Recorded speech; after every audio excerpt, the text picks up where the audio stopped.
Gamers of Reddit. When did the random tip on the loading screen actually save you and help you? All the time. A good example of one that sticks in my mind comes from WoW. A Blizzard employee will never ask for your password. Adult me knows that full well.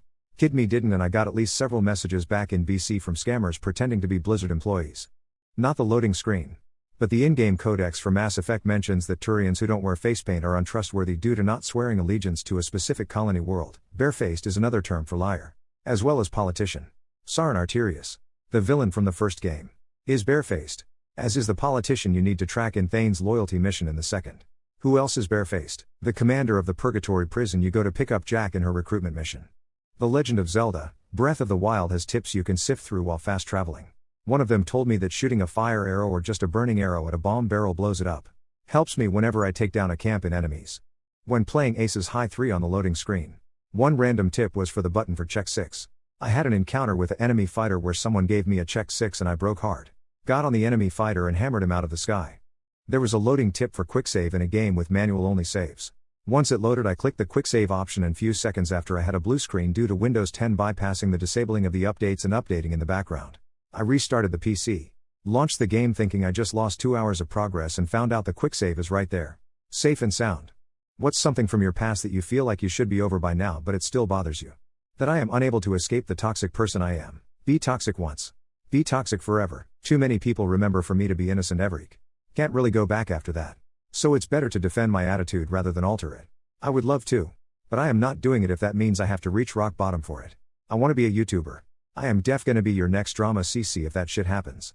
But I can't really delete 10 to 15 years of shit comments and shit posts. So yeah. Deal with it, folks. It was never meant to be.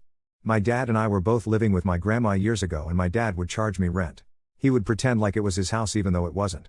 My grandma never asked for a dime from me, yet me dad would threaten to throw me out if I didn't pay him. I want to be clear that I had no problem paying rent. However, my grandma should have been the one pocketing the money. Not my dad. It wasn't even my dad's mom. It was my mom's mom.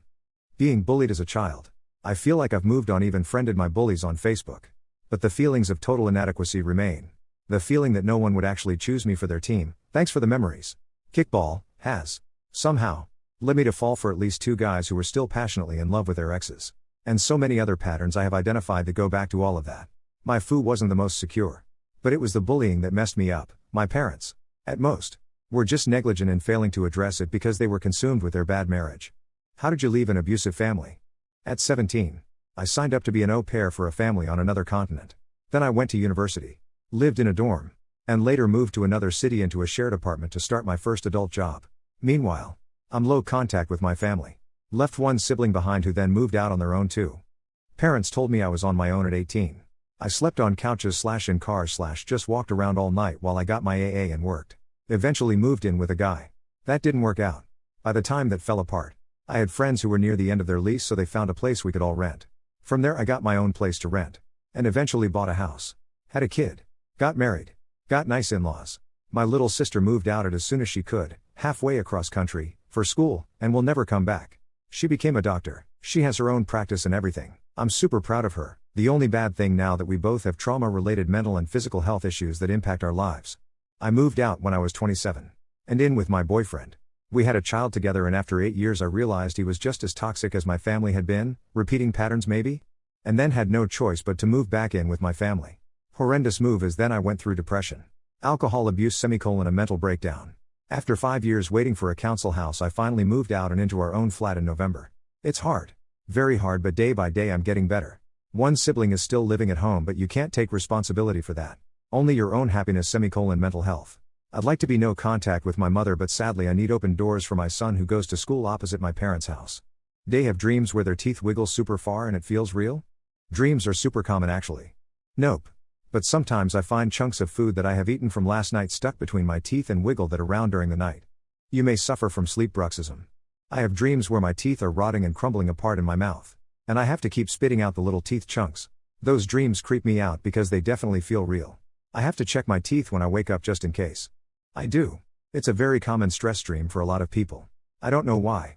But that's probably why many people dislike going to the dentist as well. Where do homeless people take a shit? They usually use the toilet at your mom's house while they are there. Right outside the bathroom door of a commercial, office building. The bathroom doors are locked due to non-tenants making giant messes. Ironic. But also sad how much humans refuse to solve this homeless poverty problem. Wherever they can. If they can find a store, library, or other business that will let them use the restroom, they will. If they can't, they'll just go wherever. People have to shit. Well, I found an abandoned building and got some shots of my bike inside it. So abandoned buildings. But really anywhere against a wall if no one's looking. In many cities in California they drop trousers in the middle of the sidewalk. Squat and dump. They aren't the least embarrassed. Avoiding sidewalk poop in Bay Area cities is a major exercise. According to the pictures and videos on my town's local Facebook neighborhood watch group, they shit anywhere and everywhere, including on the sidewalk in the middle of the day. I don't even live in a big city. Up against a wall. That way it just slides down onto the ground. Yeah. I unfortunately saw this firsthand while driving through Fresno. Saw his just dangling there while brushing the ground at the same time. Anywhere that they can. Blame it on the narcissist business owners and the government for making life harder for the disenfranchised homeless because they created more problems than they solved. The greatest tragedies in life were carried out with good intentions and rich people solutions. I was part of a church outreach. We passed out self-care packs which contained small paste, toothbrush, water, hand lotion, protein bar, wipes and small-sized trash bags which the trash bags was used to do what they need to. Use the wipes and discard the trash bag.